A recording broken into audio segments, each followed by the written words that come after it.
Today we got some developer feedback, and this is very interesting because the changes that they're going to do defines the future of Call of Dragons. There's really interesting stuff that they're going to be, removing and adding in here. So today we're gonna take a look into this. What I saw is that there is a 6-star update in here for the heroes. There's also removal of the free healing, and there's also talks about migration. So if you are really enjoying Call of Dragons, this is something that you guys need to look into. I got some of my opinions in here, especially for the free healing. The 6-star, I'm very curious on how they're going to be, approaching this. So let's take a quick look into this one right away. So Q&A in here, developer feedback. It says, number one, what sort of gameplay will the new season bring? They mentioned here that the new season will be entitled The Star Reignited. Interesting. We'll be more happy to share more upcoming changes with us eventually in here. This is going to include new village occupation feature, changes in the pass system, adding 6-star to the hero star rating. That is interesting. They did add 6-star on the artifacts in Season 2. For most of you guys who are in Season 1, you're not seeing this yet. High-level resource point and behemoths and more. So that is interesting. There's more that they mentioned in here with the map of the Tamaris is getting smaller, it seems like.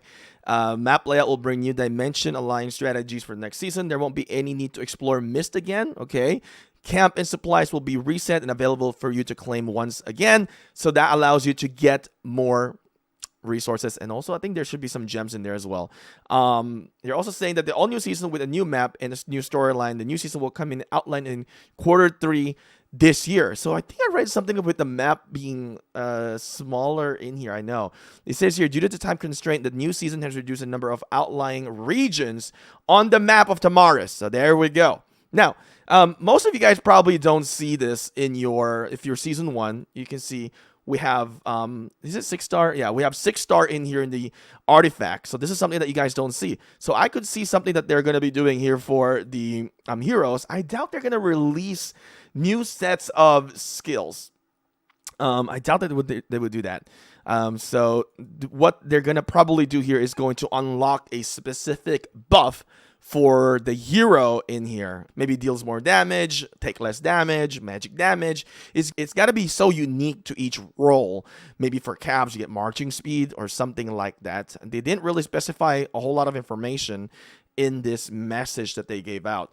All right, second Q&A in here. What are some aspects of the gameplay reset in the new season? So that's a very good question. Keep in mind that whenever there's reset, the hero skill does not reset, but the level reset. So basically, it closed down all the skills as well. It says here that their intention was to reduce the disparities between players, increase fairness, encourage interaction between alliances, and avoid scenarios where the strongest player continued to get stronger. I mean, what? I mean, that's the whole point of... Wait, what? Okay. As player explore, fight, and grow, disparity between players begin to form due to the fact that their players are able to spend more time playing than others and also spending more than others, right? So this leads to the winners take all situation. I'm curious how they're going to approach this. It is making the game less fun for weaker players and alliances, which I completely agree. I like that they're looking into this path, honestly. They also hope to give players the opportunity to try multiple strategies. That makes the game fun. Resets are important for their approach, of course. It is true that resets can be temporary setback for some players, and as they get to the new alliances and new seasonal gameplay... All right, a summary for which gameplay aspect of reset is available in the season overview in the August zone, which recommend making preparation for the season. They didn't really kind of given us a whole lot of details in here, but they're just saying that they're going to make some changes in here. Very vague, in my opinion, for this. Wow. Hey, if you guys are loving Call of Dragons and you want to see, some certain changes in Call of Dragons, let me know in here. And what do you guys think about this update so far? Now, the 6-star is definitely interesting. Very, very interesting how they're going to approach that. Will there be more opportunity to gain command points? So yeah, it's very difficult to gain more command points. You gotta pretty much buy them out in here, and you get them from the merit store. Now they said that they understand that the players need a large amount of CP to gain hero XP, which is true, right? Or you do well into the dragon trails. That's another option. It says here, however, increasing the availability of CP would put further pressure on players that could lead to greater disparities, which is, I agree. I agree on that statement as well. For this reason, we're approaching this issue with caution. At the same time, we're planning to change how hero XP earned in the next season. So this is another thing that is unique. They said that once you reach level 50, you can no longer gain XP. Now, you can gain XP through battle. So they are encouraging you to fight, which is good. This is a PvP mobile game. So that is actually a good approach that they're going to be doing into this. Instead, they will gain XP through method cost stamina. Sorry. We will keep a close eye on the feedback regarding this change. That is interesting. So that promotes, like, if you're weak, I wonder how they're going to say this, like, do a ratio with how much, stamina you consume, or how much, like, merits. Maybe it has to do with merits. How much you participate to gain XP. If you're stronger, do you get more? If you're weaker, do you get less? I don't know. I want to make sure my alliance members are active. Well, all right. This is something with the leadership. Just be active. This is easy, but they're just gonna say here that they're gonna add some leaderboards in here. They can't really force people to basically be active. It's something that your teammates got to be dedicated about, is all I can say. Now, next one in here, same thing with kind of inactivity for the Alliance. So in here, though, they did mention about the migration feature.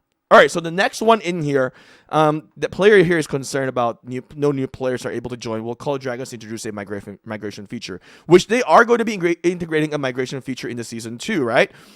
They says here, many players in current Season 1 have asked the ability to migrate to other season. However, considering that the server merging will take place in Season 1, summary, we have no plans on enabling migration for servers in Season 1. Enabling migration too early will negatively impact the server merging process. I haven't experienced the migration yet. It's not yet seen in here for us as well, but I think it is going to be through divisions, I think, where you can migrate. I think it's also smart that they're doing this. They're holding it off because then people can, like, build super teams by doing migration and moving around. So I understand where the Call of Dragons team is going for this, because if you can just move around, you can definitely build super teams, and that's going to be unfair for other alliances, other servers there. So that is something where I can kind of relate to this.